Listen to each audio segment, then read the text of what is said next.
Ito namang pet owners ng dalawang poodle na namatay sa isang training center naniniwalang inabuso at hindi heat stroke ang ikinamatay ng kanyang mga alaga. Brigada Justin Hoxon, ibrigada mo. Brigada Live Report. Hustisya ang sigaw ng isang pet owner matapos mamatay ang dalawa niyang giant poodle na sina Donkey at Guanciale habang nasa pangangalaga ng isang dog training facility sa Marikina City. Ayon sa may-ari, 50,000 pesos ang binayaran nila para sa 2 buwang obedience training. Ngunit huli na nang malaman niyang wala na ang kanyang mga alaga dahil daw sa heat stroke. 5 araw nang patay ang mga aso bago pa sinabi ng trainer. Nagawa pa umanong alokin sila ng bagong aso bilang compensation sa nangyari. Masaklap pa ay agad na inilibing ang mga aso nang walang abiso gamit ang sako ng dog food na binili ng pet owner para sa kanila.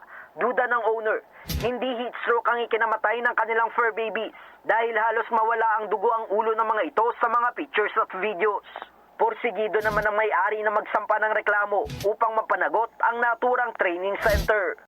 In the heart of changing lives, ako si Brigada Justin Hoxon ng 105.1 Brigada News FM Manila, The Music and News Authority. Ang bahaging ito ay hatid sa atin ng Guard C Plus with Zinc Capsule. Always protektado ang kalusugan.